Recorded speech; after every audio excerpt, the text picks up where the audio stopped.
As expected of the #1 bombshell on the beauty ranking, Maria Dunham, second disciple of the Invisible Guardians, at your service, Mr. Harmon.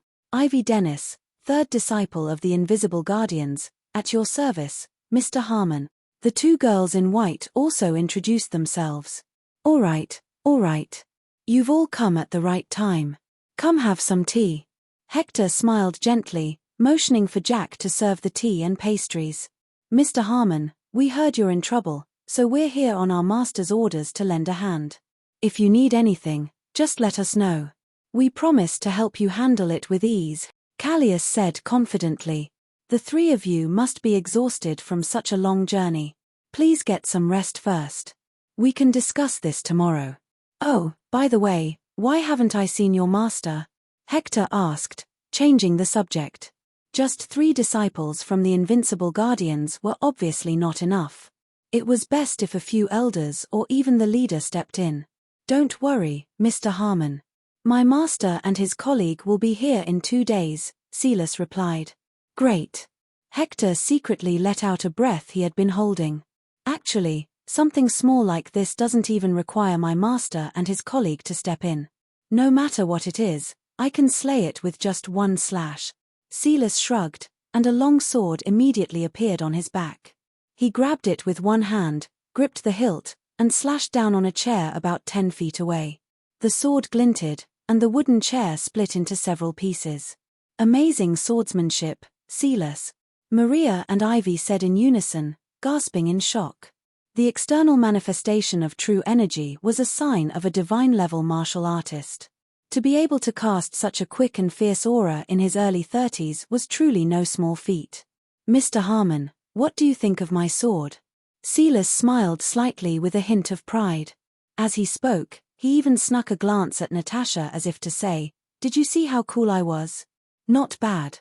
You have accomplished a lot at a young age, surpassing your peers. You even outdo your master when he was your age, Hector said, nodding with a smile. So long as I'm here, nothing will dare come close to the Harmon family, Silas boasted. As the most senior disciple of the Invincible Guardians and the future successor to the leader role, he was the cream of the crop among the youths in Glenstead in terms of both talent and skills. With the Invincible Guardians here, I definitely feel more at ease. Hector smiled. Mr. Harmon, actually, there's another reason I came today, Silas said, moving to a different topic. Oh. What is it? Hector's smile didn't waver. I heard that you have 2 daughters as beautiful as the flowers blooming outside, Mr. Harmon, and they are yet to be married. Thus, I wanted to ask for your daughter's hand in marriage. Silas didn't beat around the bush. The moment those words left his mouth, Hector and the 2 others were stunned. They had invited the Invincible Guardians to go against the Dark Lord, so how did the topic turn to marriage? Silas, I think it's too sudden to be talking about marriage, considering how we just met, Hector said. You and my master are old friends. We should be strengthening our ties. If that means marriage, I would be open to it. Silas laughed. Silas, is this your idea or your master's? Hector asked. My master will fully support my decision. So long as you give your nod of approval, Mr. Hector, this is a done deal, Silas said, brimming with confidence. Well, Hector hesitated. What's the matter? Could it be that you look down on me, Mr. Harmon? You don't think I'm worthy of becoming your son-in-law? Silas narrowed his gaze. With his status, he more than deserved to marry the daughter of a wealthy family. Not to mention, if he simply gave the word, countless excellent girls would come looking for him. It's not like that at all, Silas. It's just rather sudden. I'd have to ask my daughter's opinions, Hector said, trying to avoid giving an answer. There's no need for such trouble. I'll ask her myself. Silas turned around, his eyes blazing, and said, Ms. Natasha, I've heard so much about you. The moment I saw you today, my heart fell for you. Will you marry me? Natasha was first caught off guard. Then, she coldly spat out, get lost. Good terms with his master. He had to show him respect, at the very least. Jack, please take our 3 guests to the guest wing and show them the Harmon's hospitality, Hector instructed. Please follow me. Jack bowed and escorted them out. You got lucky today, Punk. However, you won't be this lucky next time. Silas shot Dustin a cold glare before leaving with the two young women. Dad, why do I feel like you've invited wolves into our house? Natasha said meaningfully. These are special circumstances. Let's put the interests of the whole above anything else. Now, we need the power of the invincible guardians, so let's not turn them against us, Hector reminded them. If he doesn't get on my nerves, there won't be a problem. Natasha arched an eyebrow. You, Hector shook his head helplessly. Enough, you two should head out. I still have things to attend to. The two nodded. They quickly said their goodbyes without saying much.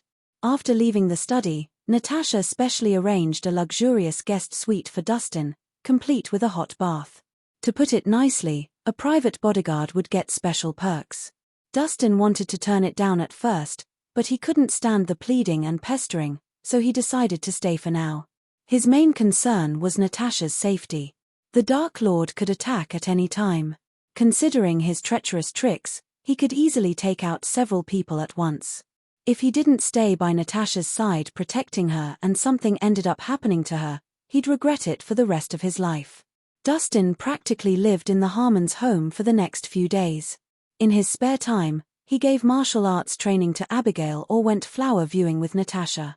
Occasionally, he'd call Nelson to ask about the results of the investigation. Something to rejoice about was that Nelson had already identified the culprit, a resident doctor at the hospital. After committing the murders, the resident fled to escape punishment. The Flame Dragon Gang and the Charging Tiger Gang were pursuing him. Capturing the culprit was only a matter of time. Once they caught him, it would be clear who the mastermind was. 3 days later, on New Year's Eve, large, fluffy snowflakes descended from the sky, covering the ground in a layer of white. Houses everywhere were brightly lit to welcome the new year, except the Harmons' home. The Harmon estate was heavily guarded, with outposts everywhere. In order to catch the Dark Lord, Hector had gone all out and invited a large number of martial arts experts to protect their home. Among them were several notable figures. The Harmons' armed forces had strengthened greatly. However, it came with a downside. The entire courtyard was a mix of good and bad people. Impressive. Why don't we have a duel? How do you want to compete? Dustin said indifferently. It's simple. Let's follow the example of our ancestors and have a martial arts battle.